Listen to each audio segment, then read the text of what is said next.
जब भी अमर प्रेम की बात आती है तो लोग राधा कृष्ण, हीर रांझा, सलीम अनारकली, लैला मजनू, सोनी माहिवाल इत्यादि की प्रेम कहानियों को ही याद करते हैं। पर इन अमर प्रेम की कहानियों की श्रेणी में एक और प्रेम कहानी को भी शामिल किया जा सकता है और ये कहानी है जस्सी मिट्ठू की प्रेम कहानी। ये कोई काल्पनिक कहानी नहीं है बल्कि बिल्कुल सच्ची कहानी है और ये कोई सदियों पुरानी कहानी भी नहीं है बल्कि यही कोई 22-23 साल पुरानी घटना की कहानी है। इस कहानी का अंतिम पन्ना लिखना आज भी बाकी है और वो कैसे, जानेंगे इस वीडियो में आगे। सरहद पार जस्सी मिट्ठू की प्रेम कहानी में ना तो दो देशों की सीमाएं बाधा बनती है और ना ही एक दूसरे की हैसियत आड़े आती है, मगर फिर इस प्रेम कहानी में एक ऐसा मोड़ आता है जिसकी कल्पना किसी ने भी नहीं की होती है। तो आखिर जस्सी मिट्ठू की प्रेम कहानी क्या है, इस प्रेम कहानी की शुरुआत कैसे हुई थी और आगे क्या कुछ हुआ, चलिए जानते हैं सब कुछ इस वीडियो में विस्तार से। साल था 1994। नवंबर की ठंडी शाम में पंजाब के लुधियाना जिले के जगरांव शहर के कमल चौक के नजदीक एक टेम्पो स्टैंड पर सुखविंदर सिंह सिद्धू उर्फ मिट्ठू नाम का एक 22 साल का लड़का अपने दोस्तों के साथ अपने गांव तक जाने वाली टेम्पो का इंतजार कर रहा था। मिट्ठू पंजाब के गांव के खोसा गांव का रहने वाला था। मिट्ठू का जन्म एक ऐसे परिवार में हुआ था जो खेती बाड़ी करके अपना गुजारा करता था। मिट्ठू ने 12वीं तक की पढ़ाई की थी। उसके बाद वो पढ़ाई छोड़कर कबड्डी खिलाड़ी बन गया था। क्योंकि टेम्पो अब तक आई नहीं थी, इसीलिए ये सभी दोस्त टेम्पो का इंतजार करते हुए आपस में ही हंसी मजाक कर रहे थे। तभी इन लोगों की नज़र सामने की सड़क पर पड़ती है, जहाँ से 3 महिलाएं इस तरफ ही आ रही थी। जब ये तीनों महिलाएं करीब आती है तो वो लोग देखते हैं कि उन तीनों में से 2 महिलाएं कुछ उम्र दराज की हैं, जबकि उनके साथ एक लंबी कदकाठी की बला की खूबसूरत लड़की है। लड़की की उम्र यही कोई 20 साल के आसपास होती है। वो तीनों भी उसी टेम्पो स्टैंड पर रुक जाती है। उन तीनों को गांव के कला गांव जाना था।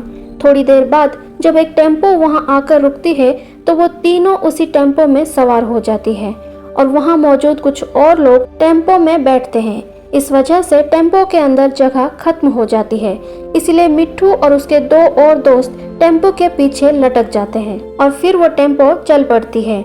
उन 2 महिलाओं के साथ जो लड़की थी वो टेम्पो के पिछली सीट पर बैठी थी, जबकि मिट्ठू उस लड़की के ठीक पीछे बाहर लटका रहता है और टेम्पो अपनी मंजिल की तरफ बढ़ती रहती है। सफर के दौरान मिट्ठू नोटिस करता है कि वो लड़की बार बार उसे घूम कर देख रही है और इस बात के लिए मिट्ठू के दोस्त उसे मजाकिया अंदाज में उसे आंखों ही आंखों से चिढ़ाना भी शुरू कर देते हैं और दबी जबान में बातें भी करने लगते हैं कि शायद तुम उस लड़की को पहले ही नजर में पसंद आ गए हो, इसलिए वो तुम्हें बार बार देख रही है। हालांकि मिट्ठू अपने दोस्तों की बातों को यूं ही उड़ा देता है। इन्हीं सब के बीच इन लोगों का गांव भी आ जाता है और सभी टेम्पो से उतर जाते हैं। टेम्पो से उतरने के बाद जैसे ही मिट्ठू अपने रास्ते की तरफ बढ़ता है तभी वो थोड़ा पीछे मुड़कर देखता है। ठीक उसी समय वो लड़की भी पीछे की तरफ मुड़ती है और एक साथ दोनों की नजरें मिलती है। नजरें मिलते ही दोनों मुस्कुरा देते हैं और फिर दोनों अपने अपने रास्ते निकल जाते हैं। लड़की की एक मुस्कान से मिट्ठू की नींदें उड़ जाती है और वो देर रात तक सिर्फ उसी के यादों में खोया रहता है और इसी बीच कब रात गुजर जाती है और कब सुबह हो जाती है उसे कुछ पता ही नहीं चलता। उस टेम्पो वाली लड़की से आंखें चार होने के बाद मिट्ठू काफी खुश था। अब सुबह हो चली थी और रोज की तरह मिट्ठू अपने काम में लग चुका था। अभी वो घर के अंदर कुछ काम ही कर रहा था कि तभी उसे कुछ आवाज सुनाई देती है। गौर किया तो पता चला कि यह किसी लड़की की आवाज है जो हेल्प हेल्प चिल्ला रही थी। आवाज सुनकर मिट्ठू तुरंत घर से बाहर निकलता है और फिर जो वो नज़ारा देखता है उसे देखते ही उसके दिल की धड़कनें काफी ज्यादा तेज हो जाती है।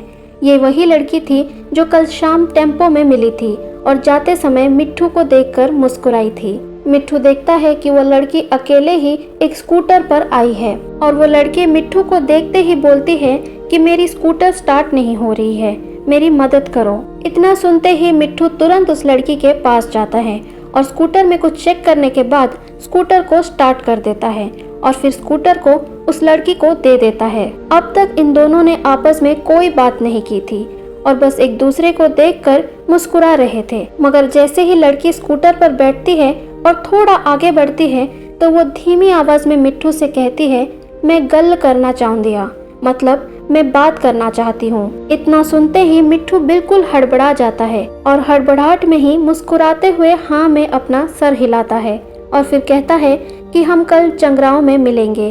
दरअसल स्कूटर खराब तो बस एक बहाना था, असल मकसद तो मिट्ठू से मुलाकात करना था। अगले दिन अच्छे से सज धज कर मिट्ठू चंगराव पहुंचता है और कुछ देर बाद वो लड़की भी उस जगह पहुंच जाती है। दोनों एक दूसरे को देखते हैं और थोड़ी देर मुस्कुराते रहते हैं। फिर थोड़ी देर बातें होती है और अगले दिन मिलने का वादा करके दोनों चले जाते हैं। उस बातचीत के दौरान लड़की बताती है कि उसका नाम जसविंदर कौर सिंधु है, प्यार से लोग उसे जस्सी बुलाते हैं। वो कनाडा में अपने परिवार के साथ रहती है और यहाँ वो अपने ननिहाल सर्दियों की छुट्टी मनाने आई है। और कल जो उसके साथ टेम्पो में 2 और महिलाएं थी, उनमें से एक उसकी माँ थी जिनका नाम मलकीत कौर सिंधु है, जबकि उसके साथ दूसरी जो महिला थी वो उसकी मामी थी। इस मुलाकात के बाद मिट्ठू घर वापस जाता है और जस्सी के बारे में दोस्तों से जानकारी जुटाना शुरू करता है और तब उसे पता चलता है कि जस्सी का ननिहाल उसके पड़ोस के गांव के सबसे अमीर घरों में से एक है। जस्सी का ननिहाल वाला घर कोई मामूली घर नहीं था, बल्कि वो एक बहुत बड़ी हवेली थी जिसका पिछला दरवाजा दूसरे मोहल्ले में रहने वाले मिट्ठू के 2 कमरे वाले छोटे से घर की तरफ खुलता था। मिट्ठू ने बस 12वीं तक ही पढ़ाई की थी, जबकि जस्सी ने कनाडा के एक बड़े यूनिवर्सिटी से ग्रेजुएशन की डिग्री ली थी। मिट्ठू को ये बात भी पता चलती है कि जस्सी का पूरा परिवार वर्षों पहले कनाडा में शिफ्ट हो चुका है और कनाडा में ही इन लोगों का बहुत बड़ा कारोबार है। उस जमाने में ये लोग कनाडा में करोड़ों की जमीन के मालिक थे और कनाडा के अरबपतियों में इनकी गिनती होती थी। मतलब जस्सी के ननिहाल वाले उस गांव के सबसे बड़े जमींदार थे और कनाडा में भी जस्सी के परिवार यानी कि उसके माता पिता अरबपतियों में गिने जाते थे। वैसे तो जस्सी के माता पिता समेत जस्सी का पूरा परिवार ही कनाडा में रहता था और सब मिलकर बिजनेस संभालते थे, मगर इस पूरे परिवार पर हुकूमत जस्सी के मामा सुरजीत बादेसा की ही चलती थी। परिवार और बिजनेस से जुड़ा हर छोटा बड़ा फैसला सुरजीत बादेसा ही लिया करते थे। उसके बाद जस्सी की माँ मलकीत कौर सिंधु का नंबर आता था। ये सब कुछ जानने के बाद मिट्ठू इतना तो समझ चुका था कि एक तरफ जस्सी का परिवार गांव में भी जमींदार था और कनाडा में भी इनका अरबों का साम्राज्य था, जबकि मिट्ठू उनके तुलना में बहुत ही मामूली सा एक किसान था। मतलब जस्सी और मिट्ठू के बीच पैसों की बहुत ऊंची दीवार थी।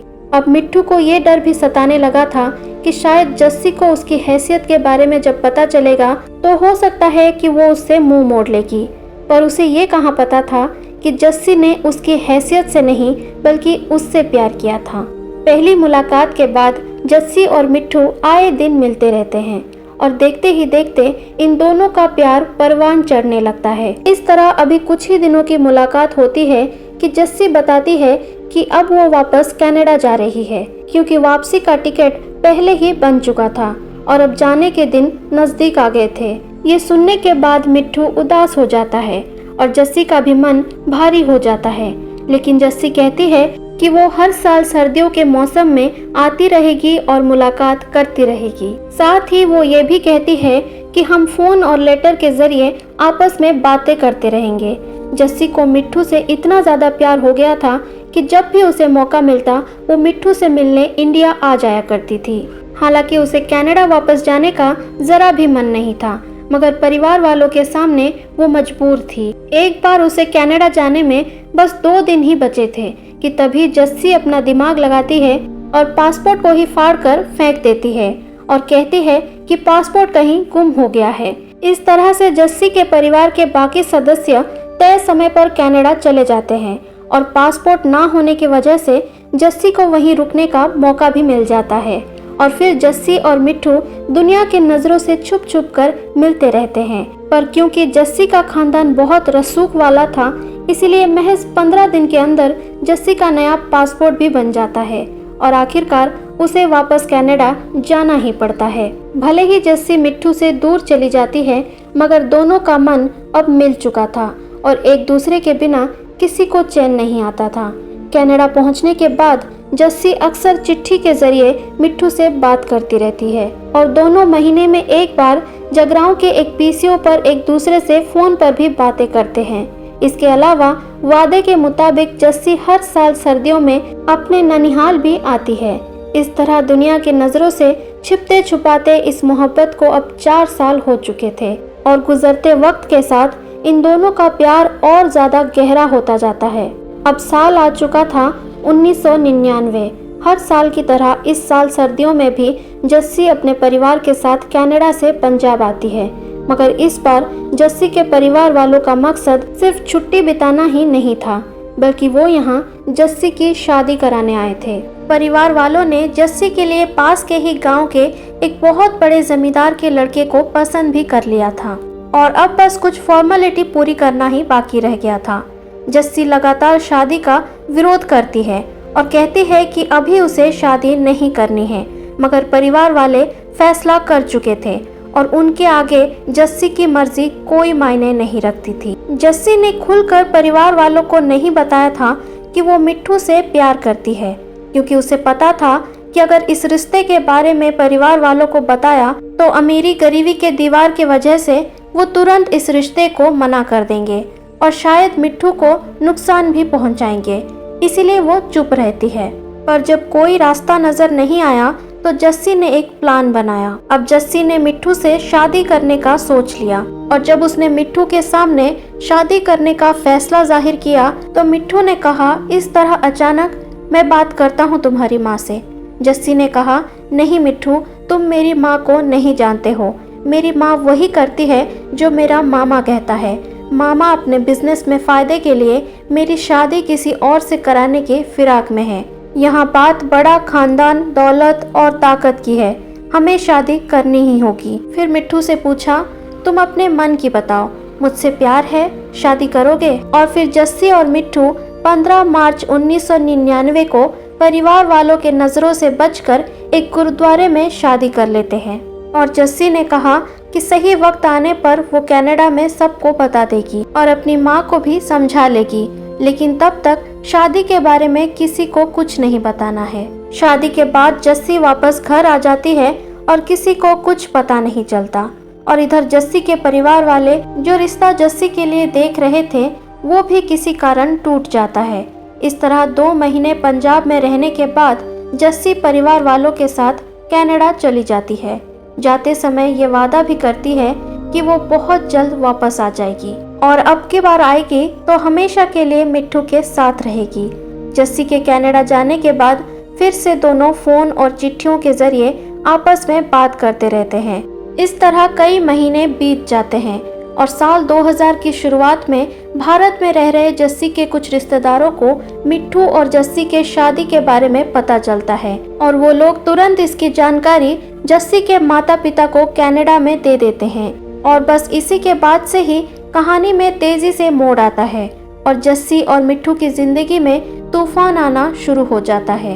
इधर जस्सी के ननिहाल वाले गांव में मिट्ठू पर चढ़ाई शुरू कर देते हैं और उधर कनाडा में जस्सी के माँ और मामा जस्सी पर इस शादी को तोड़ने का दबाव बनाने लगते हैं, लेकिन ना तो यहाँ मिट्ठू इस बात के लिए मानता है और ना ही जस्सी इस रिश्ते को खत्म करने के लिए राजी होती है। यहाँ मिट्ठू को पैसे और जमीन का लालच भी दिया जाता है कि ये सब लेकर इस रिश्ते को खत्म कर दो और वहाँ जस्सी को भी महंगी गाड़ियाँ, घर और प्रॉपर्टी का लालच दिया जाता है, मगर ये दोनों ही मानने के लिए तैयार ही नहीं होते हैं। अंत में जस्सी की काफी पिटाई भी होती है, फिर भी वो इस रिश्ते को खत्म करने के लिए नहीं मानती है।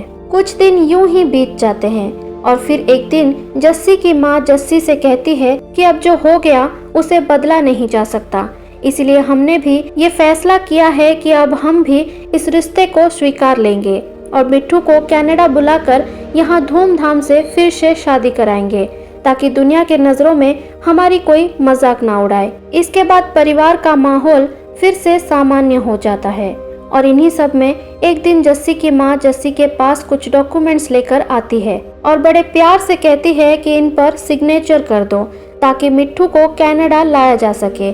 जस्सी जब उन डॉक्यूमेंट्स को उलट पुलट कर देखती है तो पता चल जाता है कि वो पेपर्स मिट्ठू से ही जुड़े हुए होते हैं। इसलिए वो एक के बाद एक सभी पेपर्स पर साइन कर देती है और अब असल खेल यहीं से शुरू होता है।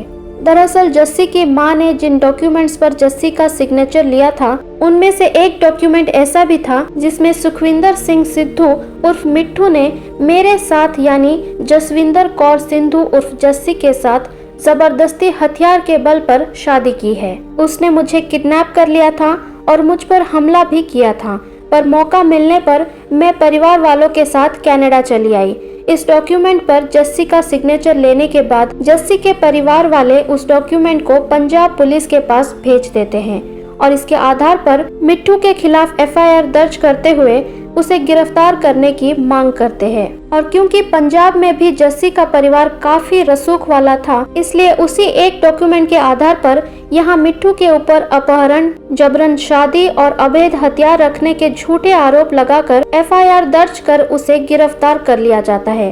गिरफ्तारी के बाद जेल में मिट्ठू को बुरी तरीके से पीटा जाता है। कई महीनों तक मिट्ठू को यूं ही जेल में रखा जाता है। पर इसी बीच जब जस्सी की चिट्ठी और फोन पर मिट्ठू से बात नहीं हो पाती है तो अंत में एक दूसरे दोस्त के जरिए जस्सी को ये पता चलता है कि जबरन शादी, अपहरण इत्यादि के इल्जाम में मिट्ठू जेल में बंद है। और तब जाकर जस्सी को समझ आता है कि उसकी मां ने धोखे से उसका सिग्नेचर लेकर मिट्ठू को फंसाया है। इसके बाद जस्सी किसी तरह भारत आती है और कोर्ट में जाके गवाही देती है कि मिट्ठू ने कोई जोर जबरदस्ती नहीं की है, बल्कि हमने अपनी मर्जी से शादी की है और मैं इसी के साथ ही रहना चाहती हूँ। जस्सी के इस बयान से मिट्ठू को जेल से रिहा कर दिया जाता है। इसके बाद जस्सी कुछ समय तक भारत में ही रहती है, लेकिन फिर उसके परिवार वाले उसकी मर्जी के खिलाफ उसे जबरदस्ती कनाडा वापस ले जाते हैं और कनाडा पहुंचते ही जस्सी को घर के अंदर नजरबंद कर दिया जाता है। और इधर भारत में मिट्ठू के ऊपर कई तरह के फर्जी केस दर्ज कर दिया जाता है। कनाडा में जब जस्सी अपने घर में ही कड़ी सुरक्षाओं के बीच नजरबंद थी, तब जैसे तैसे उसे एक रोज मौका मिल जाता है और वो स्थानीय रॉयल कैनेडियन माउंटेड पुलिस की मदद से परिवार वालों की कैद से छूटकर भाग निकलती है और 12 मई साल 2000 को वापस भारत आ जाती है और अपने पति मिट्ठू के साथ रहने लगती है। इस बार जस्सी पूरे इरादे के साथ आई थी कि वो अब कभी भी कनाडा वापस नहीं जाएगी। कहा जाता है कि जस्सी के भागने में कनाडा पुलिस के साथ साथ उसके पिता ने भी उसकी मदद की थी। जस्सी अब भारत तो आ गई थी और अपने पति के साथ रहने भी लगी थी, मगर इन लोगों को ये अच्छे से पता था कि जस्सी के परिवार वाले खामोश नहीं बैठेंगे और उनको नुकसान पहुंचाने की भी कोशिश करेंगे।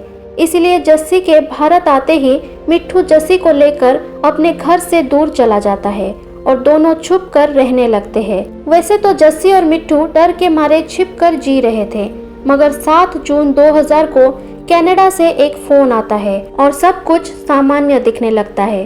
दरअसल कनाडा में रह रहे जस्सी के मामा अपने पहुंच का इस्तेमाल करते हुए ये पता कर लेते हैं कि ये लोग कहाँ छिपे हैं और पता चल जाता है कि मिट्ठू अपने किसी रिश्तेदार के यहाँ रह रहा है और उस रिश्तेदार का नंबर भी निकलवाया जाता है और वहीं पे फोन किया जाता है। ये फोन जस्सी की माँ करती है। फोन करते ही जस्सी की माँ कहती है कि खुशखबरी है, जस्सी से बात करवाओ, मैं उसकी माँ बोल रही हूँ। इतना सुनते ही जस्सी को फोन दे दिया जाता है। जस्सी के फोन लेते ही उसकी माँ कहती है, ओए पुत्र, एक ही कितना, चल कोई गल नहीं, अब जो तेरी खुशी सो हमारी। तूने अपनी मन की कर ली जस्सी, अब हमें भी अपने मन की करन दे। बड़े अरमान थे तेरे शादी के, तू आजा पुत्र, मैं सबको समझावांगी, धूमधाम से तेरी शादी करवांगी। तू बिल्कुल फिक्र ना कर, मिट्ठू और तेरा ब्याह कायदे से होगा ताकि बिरादरी में हमारी नाक भी बची रहे। हम गांव आ रहे हैं पुत्र, तू आजा। और इस एक फोन कॉल से अचानक सब कुछ बदल गया। अब खुशियां मनाने की तैयारियां होने लगती है, वो खुलकर जीने लगते हैं और जस्सी मिट्ठू से कहती है, लोग कहंदे ने मावा ठंडिया छावा, देखो आखिर माँ मान गई। मिट्ठू, अब हमारी शादी भी औरों की तरह होगी। जस्सी की माँ ने ये नहीं बताया था कि वो कब तक आएंगी, इसलिए मिट्ठू के परिवार वाले ये तय करते हैं कि उन लोगों के कनाडा से आने से पहले हम लोग अपनी तरफ से एक छोटा सा पार्टी करते हैं। प्लानिंग के बाद तय होता है कि 12 जून को रायकोट में रहने वाले मिट्ठू के एक रिश्तेदार के यहाँ शादी की खुशी में एक पार्टी होगी। क्योंकि अब इन लोगों को किसी का डर नहीं था, इसलिए अगले ही दिन जस्सी मिट्ठू से कहती है कि अब तक तो हम डर के साये में छिप छिप कर जी रहे थे, लेकिन अब किसी बात का कोई डर नहीं है, सो तुम मुझे कहीं घुमाने ले चलो। 12 जून को पार्टी भी रखी गई है, तो मैं थोड़ी शॉपिंग भी कर लूंगी। जस्सी के कहने पर 8 जून को मिट्ठू जस्सी को एक स्कूटर पर बिठाकर बाजार लेकर जाता है। जस्सी की मां ने फोन करके जरूर जस्सी और मिट्ठू के मन से भय दूर किया था, मगर मिट्ठू के परिवार वालों को अब भी डर लग रहा था। इसलिए जब मिट्ठू जस्सी को लेकर बाजार के लिए निकलता है तो घर वाले उसे हिदायत भी देते हैं कि अच्छे से जाना और जितनी जल्दी हो सके वापस आ जाना। अब जस्सी और मिट्ठू बाजार चले जाते हैं और इधर मिट्ठू के परिवार वाले भी पार्टी के तैयारियों में लग जाते हैं। जस्सी और मिट्ठू को बाजार गए कुछ घंटे हो गए थे, मगर ये दोनों अब तक घर वापस नहीं आए थे, जबकि उन्होंने कहा था कि जितनी जल्दी हो सकेगा वो वापस आ जाएंगे।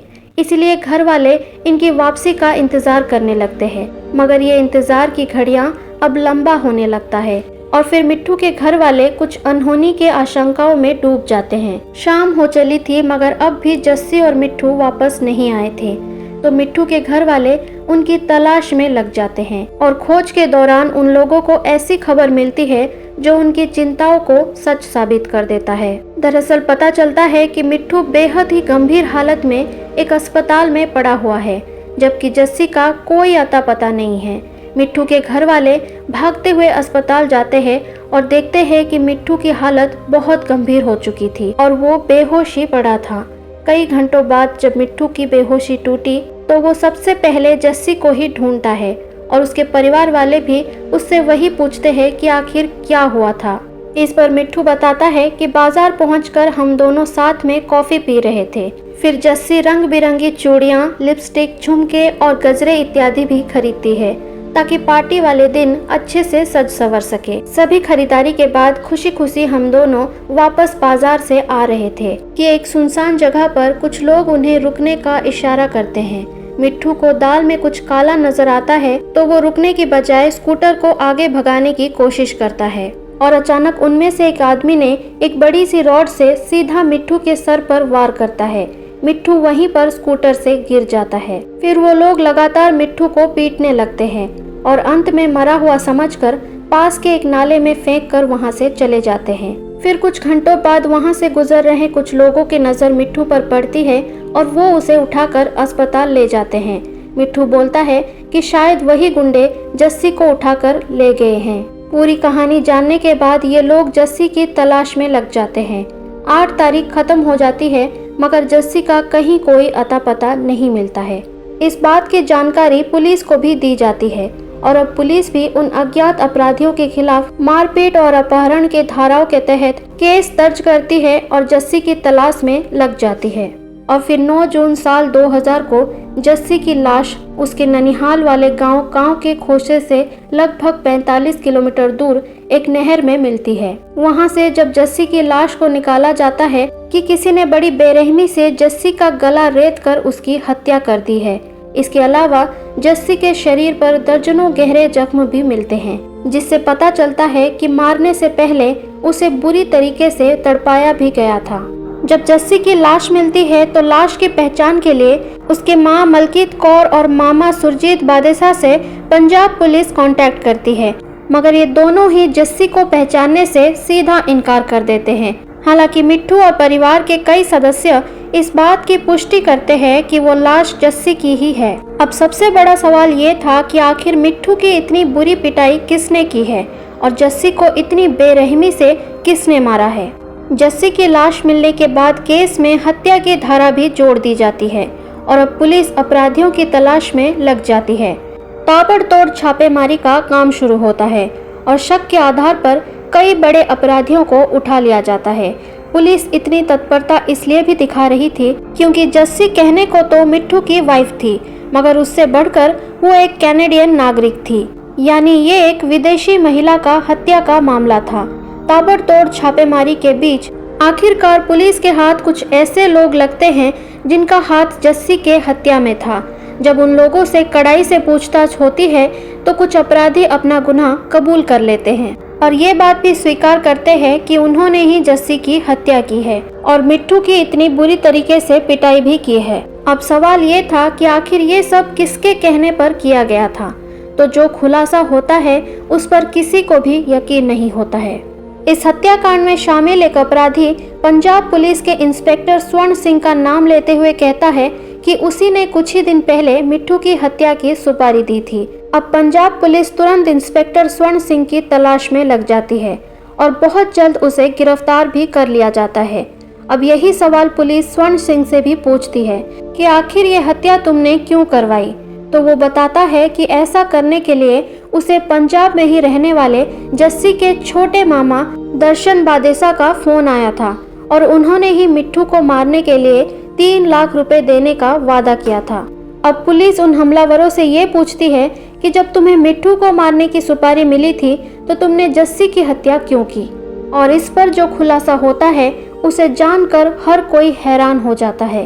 वो गुंडे बताते हैं कि मिट्ठू की पिटाई के बाद उसे मरा हुआ समझकर उसे उठाकर पास के नाले में फेंक देते हैं और मामा के आदेश के अनुसार जस्सी को लेकर लुधियाना के पुलारा गांव के पास एक फार्म हाउस में चले जाते हैं। वहां जाते ही जब जस्सी की बेहोशी टूटती है तो वो सबसे पहले मिट्ठू को ढूंढना शुरू कर देती है। तो वो गुंडे जस्सी को बताते हैं कि मिट्ठू अब मर चुका है और फिर उनमें से एक गुंडा जस्सी की तरफ फोन बढ़ाता है और कहता है कि बात करो। जब जस्सी फोन लेती है तो उसे उसकी माँ की ही आवाज़ सुनाई देती है।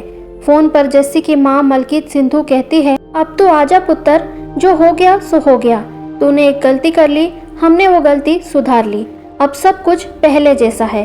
इतना सुनते ही जस्सी अपने माँ पर चिल्लाना शुरू कर देती है और कहती है, तुमने मुझे धोखा दिया है माँ, मैं पुलिस को, कानून को, मीडिया को और सबको चीख चीख कर बता दूंगी कि तुमने क्या किया है।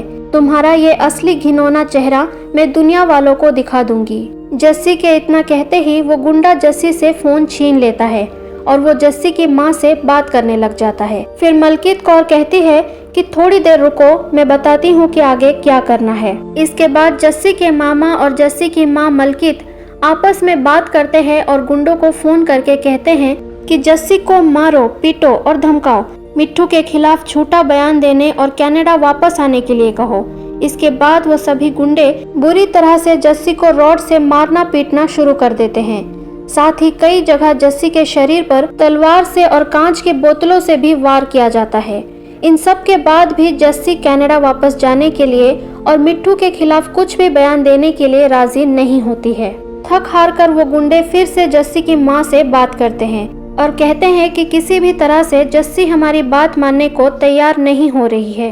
इसके बाद जस्सी की माँ जो बात गुंडों से कहती है उसे सुनकर तो एक बार के लिए यकीन करना मुश्किल हो जाता है कि कोई माँ अपनी बच्ची के लिए ऐसा कैसे सोच सकता है। दरअसल इस बार जस्सी की माँ फोन पर कहती है कि अगर जस्सी कोई बात नहीं सुन रही है तो उसे भी खामोश कर दो। पर शुरू में वो गुंडे ऐसा करने से इनकार कर देते हैं क्योंकि उनकी डील 3 लाख रुपए में सिर्फ मिट्ठू की हत्या करने की हुई थी। इस पर जस्सी के मामा कहते हैं कि जस्सी की हत्या के लिए तुम्हें अलग से और 3 लाख दिए जाएंगे। और इसके बाद वो गुंडे जस्सी को बुरी तरह से मारने लगते हैं। उसके शरीर पर तलवार और चाकू से वार करते हैं, कांच के टुकड़े उसके शरीर पर चुभाते हैं। जस्सी को बुरी तरीके से तड़पाया जाता है और आखिर में एक गुंडा चाकू से जस्सी का गला रेत देता है और इस तरह से जस्सी की मौत हो जाती है। फिर उसे वहां से उठाकर दूर नहर में फेंक दिया जाता है।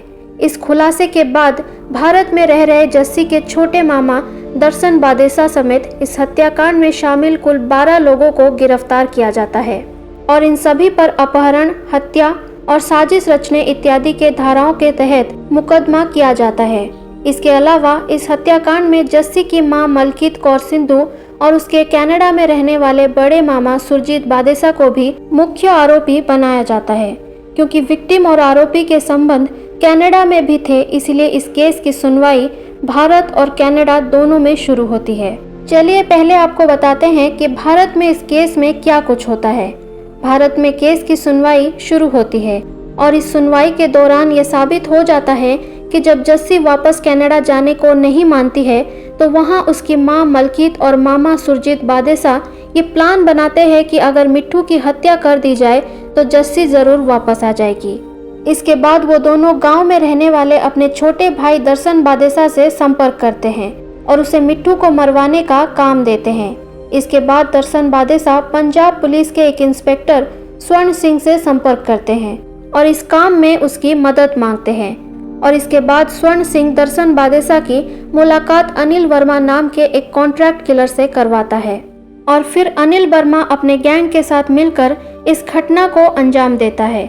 लंबी सुनवाई के बाद गिरफ्तार किए गए 12 लोगों में से 11 लोगों को दोषी मानते हुए संगरूर कोर्ट द्वारा 21 अक्टूबर 2005 को सजा सुनाई जाती है। सजा पाने वाले लोगों में जस्सी के छोटे मामा दर्शन बादेसा, पुलिस इंस्पेक्टर स्वर्ण सिंह और कॉन्ट्रैक्ट किलर के प्रमुख अनिल वर्मा के साथ उसके 9 गुंडे शामिल होते हैं। हालांकि आगे चलकर ये लोग निचली अदालत के फैसले को पंजाब हरियाणा हाई कोर्ट में चुनौती देते हैं और जहां से एक एक कर लगभग आरोपियों को बरी कर दिया जाता है। अंत में केवल जस्सी के मामा दर्शन बादेसा, इंस्पेक्टर स्वर्ण सिंह और कॉन्ट्रैक्ट किलर अनिल वर्मा को ही दोषी मानते हुए उन्हें उम्र कैद की सजा सुनाई जाती है। लेकिन सजा पाए सभी दोषी हाईकोर्ट के इस फैसले को सुप्रीम कोर्ट में चुनौती देते हैं। यहाँ भी सुनवाई शुरू होती है और अंत में 16 अप्रैल 2015 को दर्शन बादेसा को निर्दोष करार देते हुए जेल से बरी कर दिया जाता है। लेकिन अन्य दोषियों को यहाँ से राहत नहीं मिलती है और उनकी सजा बरकरार रहती है। अब कनाडा के कोर्ट में क्या कुछ होता है वो जानने से पहले चलिए केस में थोड़ा पीछे चलते हैं और आपको बताते हैं कि जिस मिट्ठू को गुंडों ने मुर्दा समझकर छोड़ दिया था उसके साथ आगे क्या कुछ हुआ। हमले में बुरी तरह घायल होने के वजह से मिट्ठू लंबे समय तक अस्पताल में ही रहता है। लेकिन जैसे ही मिट्ठू ठीक होकर अस्पताल से बाहर आता है उसके खिलाफ एक के बाद एक 7 फर्जी केस दर्ज कर दिए जाते हैं। कुछ केस अवैध हथियार रखने के थे और मिट्ठू पर ड्रग्स बेचने का आरोप भी लगाते हुए मामला दर्ज कर लिया जाता है। मिट्ठू पर दबाव बनाया जाता है कि वो अपने जबान से पलट जाए और जस्सी मर्डर केस को खत्म कर दे। लेकिन मिट्ठू किसी भी तरह मानने के लिए तैयार नहीं होता है। वो हर हाल में जस्सी के कातिलों को सजा दिलवाना चाहता था। मिट्ठू पर इतने ज्यादा केस दर्ज होने की वजह से उस पर गिरफ्तारी की तलवार लटक ही रही थी कि तभी 2004 में एक महिला ने मिट्ठू पर बलात्कार का आरोप लगाते हुए मामला दर्ज करवा लिया और बलात्कार का आरोप लगते ही तुरंत मिट्ठू को गिरफ्तार कर लिया जाता है और फिर अगस्त महीने में उसे दोषी करार देते हुए लुधियाना सेंट्रल जेल भेज दिया जाता है। मिट्ठू अगले 4 साल तक इसी जेल में रहता है और 4 साल बाद कोर्ट में ये साबित हो जाता है कि जिस महिला ने मिट्ठू पर बलात्कार का आरोप लगाया था उसका संबंध जस्सी के ननिहाल वालों से था और उसने उन्हीं लोगों से पैसे लेकर मिट्ठू पर झूठा आरोप लगाया था। ये साबित होने के बाद मिट्ठू को 4 साल बाद जेल से आजाद किया जाता है। लेकिन इसके बाद भी मिट्ठू पे फर्जी केस दर्ज किया जाता ही रहता है और मिट्ठू का जेल में आना जाना लगा रहता है। मिट्ठू के अलावा उसके भाइयों और दोस्तों पर भी अलग अलग आरोप लगाते हैं और मिट्ठू के साथ वो लोग भी इस चुंगल में फंसे रहते हैं। जब मिट्ठू फर्जी केस और धमकियों से भी नहीं डरता है तो साल 2012 के आसपास उसे खरीदने की भी कोशिश की जाती है। दरअसल इस केस में बयान बदलने के बदले जस्सी के परिवार वालों की ओर से मिट्ठू को 1 करोड़ रुपए और 14 एकड़ जमीन देने का ऑफर दिया जाता है। लेकिन मिट्ठू यहाँ भी नहीं पिघलता है और कहता है कि जस्सी का प्यार बिकाऊ नहीं है और इंसाफ की लड़ाई जारी रखता है। चलिए अब जानते हैं कि जस्सी की हत्या के बाद कनाडा में क्या कुछ होता है, क्योंकि इस केस में जस्सी की मां मलकीत कौर सिंधु और उसका मामा सुरजीत बादेसा मुख्य आरोपी थे और वो कनाडा में थे। इसलिए पंजाब पुलिस अब इन दोनों को कनाडा से भारत लाने के लिए प्रत्यार्पण आवेदन करती है और इस केस की सुनवाई कनाडा में भी शुरू हो जाती है। 6 जनवरी 2012 को कनाडा के मेपल रिज से जस्सी की मां मलकीत कौर और उसके मामा सुरजीत बादेसा को कनाडा पुलिस जस्सी के खिलाफ साजिश रचने और जस्सी की हत्या करने के आरोप में गिरफ्तार कर लेती है। इसके साथ ही दोनों की सुनवाई भी शुरू होती है।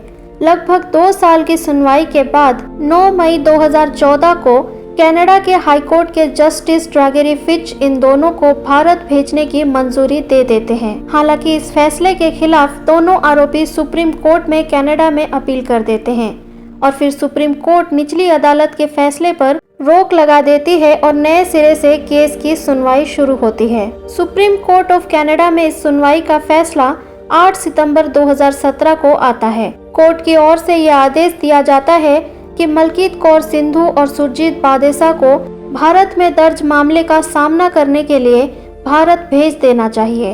अब सुप्रीम कोर्ट के फैसले के बाद पंजाब पुलिस के 3 अधिकारी मलकीत और सुरजीत को लेने कनाडा पहुंच जाते हैं, लेकिन इसी बीच दोनों आरोपी फिर से सुप्रीम कोर्ट के फैसले के खिलाफ रिव्यू पिटीशन फाइल कर देते हैं और पंजाब पुलिस को वहां से खाली हाथ ही लौटना पड़ता है। उन दोनों आरोपियों को कुछ महीनों के लिए तो राहत मिल जाती है, मगर आखिरकार 11 दिसंबर 2018 को कनाडा का BC court of appeal Jassi की मां और मामा के रिव्यू पिटीशन को रिजेक्ट कर देते हैं और उन दोनों के भारत भेजने के फैसले पर अंतिम मोहर लग जाती है। फिर सभी कानूनी कार्यवाही पूरी करने के बाद 24 जनवरी 2019 को जस्सी की मां मलकीत कौर सिंधु और मामा सुरजीत बादेसा को कनाडा पुलिस द्वारा भारत भेज दिया जाता है, जहां दिल्ली पहुंचते ही इन दोनों को जस्सी की हत्या के आरोप में दिल्ली एयरपोर्ट पर ही गिरफ्तार कर लिया जाता है और उन्हें उसी दिन पंजाब ले जाया जाता है। गिरफ्तारी के बाद इन दोनों को 25 जनवरी 2019 को कोर्ट में पेश किया जाता है, जहां से पुलिस को 4 दिन की रिमांड मिल जाती है और रिमांड खत्म होने के बाद दोनों को कपूरथला जेल भेज दिया जाता है। संगरूर कोर्ट में ही इस केस की सुनवाई शुरू होती है और पंजाब पुलिस की ओर से कुल 30 गवाह पेश किए जाते हैं। इसके अलावा जस्सी के मां और मामा के कॉल डिटेल्स को भी बतौर सबूत कोर्ट में पेश किया जाता है और कॉल डिटेल से ये खुलासा होता है कि जस्सी की हत्या से पहले और हत्या वाले दिन तक कुल मिलाकर जस्सी की मां और मामा की हत्यारों से 266 बार फोन पर बात हुई थी। चलिए अब बात करते हैं कि आखिरकार इस केस की स्थिति 2024 में क्या है। आपको ये जानकर हैरानी होगी कि इतने गवाह और सबूत पेश करने के बावजूद भी आज तक जस्सी की मां और मामा को कोई सजा नहीं हुई है, बल्कि ये केस आज भी संगरूर कोर्ट में चल ही रहा है। और तो और जिन दोनों को जस्सी का असली गुनहगार मानते हुए पंजाब पुलिस एड़ी चोटी का जोर लगाते हुए उन्हें भारत लेकर आई थी, वो दोनों आज भी जेल से बाहर अपनी आज़ाद जिंदगी जी रहे हैं। शायद आपको यकीन ना हो, लेकिन बता दें कि जस्सी की मां को 26 दिसंबर 2021 में पंजाब हरियाणा हाईकोर्ट के ओर से बेल दे दी गई थी। उसके बाद से ही मलकीत कौर सिंधु जेल से बाहर है। इसके अलावा जस्सी के हत्या के दूसरे मुख्य आरोपी जस्सी के मामा सुरजीत बादेसा को भी 1 मार्च 2022 को पंजाब हरियाणा हाईकोर्ट से परमानेंट बेल दे दी गई है। और असल चौंकाने वाली बात तो ये है, द ट्रिब्यून इंडिया के 9 जून 2022 के रिपोर्ट के मुताबिक ड्रग स्मगलिंग के झूठे आरोप में मिट्ठू फिलहाल जेल में ही है और उसके साथ उसका भाई भी जेल में बंद है। कुल मिलाकर कहे तो जस्सी की मौत को 23 साल से अधिक समय हो चुके हैं, मगर अफसोस इस केस में न्याय अब तक नहीं हो पाया। लेकिन इन 23 सालों में पैसों का इस्तेमाल जमकर किया गया है। 2019 में खुलासा हुआ था कि जब जस्सी की हत्या हुई थी तब पंजाब में एक DGP रैंक के अधिकारी ने पहले ही दिन से इस केस को कमजोर करना शुरू कर दिया था। इसके अलावा उस DGP ने इस केस के मुख्य जांच अधिकारी रहे तत्कालीन SSP जतिंदर औलाख पर भी जांच में ढील बरतने का भी दबाव बनाया था। इतना ही नहीं, एक बार तो इस केस की जांच कर रहे मुख्य अधिकारी को साइन किया हुआ ब्लैंक चेक भी भेजा गया और कहा गया कि तुम जितनी चाहो उतने पैसे इस चेक में भर लो और इस केस को बंद कर दो। मगर वो अधिकारी भी नहीं बिका तो जस्सी के हत्या के मुख्य आरोपी उसकी मां और मामा को कनाडा से भारत लाया गया था। बस उन्हीं ईमानदार पुलिस के वजह से कुछ लोगों को सजा हुई। इस केस में पंजाब पुलिस की ईमानदारी को कनाडा में भी सलाम किया था और इस केस में जांच कर रहे अधिकारियों को बुलाकर सम्मानित किया गया था। लेकिन इन अधिकारियों का असल रूप से सम्मान तब होगा जब इस मामले में सही फैसला आएगा और जस्सी और मिट्ठू को इंसाफ मिलेगा। आपको बता दें कि मिट्ठू ने आज तक दूसरी शादी नहीं की है। मिट्ठू का कहना है, जितना मैं जस्सी से प्यार करता हूँ उससे कई गुना ज़्यादा वो मुझसे प्यार करती थी। उसने मुझ जैसे गरीब के लिए अपनी करोड़ों की दौलत, बंगला, गाड़ी और ऐशो आराम सब छोड़ दिया। उसने मेरे प्यार के खातिर अपनी जान भी कुर्बान कर दी। उसके साथ बिताया हुआ हर लम्हा यादगार है। मैं जस्सी की जगह किसी और को नहीं दे सकता तो मैं किसी और से शादी क्यों करूं? जस्सी और मिट्ठू की ये प्रेम कहानी समाज के उन कठोर नियमों का प्रतीक बन गई जो प्यार और सच्चाई की जगह जाति, सम्मान और सामाजिक प्रतिष्ठा को तवज्जो देते हैं। ये कहानी हमें ये सिखाती है कि प्यार में ज़बरदस्ती नहीं की जा सकती और अगर समाज के पुराने सोच को नहीं बदला गया तो ऐसी और भी दर्दनाक कहानियाँ जन्म लेती रहेंगी। दोस्तों, आप इस पूरे केस में क्या कहेंगे कमेंट करके ज़रूर बताएं। ये वीडियो पसंद आए तो इसे लाइक करें और अपने दोस्त और फैमिली के साथ इसे शेयर करें। और इसी तरह क्राइम से जुड़े हर सच्ची घटनाओं की कहानियाँ सुनने के लिए इस चैनल को सब्सक्राइब ज़रूर करें। मैं आपसे फिर मिलूंगी एक नई कहानी के साथ एक नई वीडियो में। हमेशा सतर्क रहिए और सुरक्षित रहिए। धन्यवाद।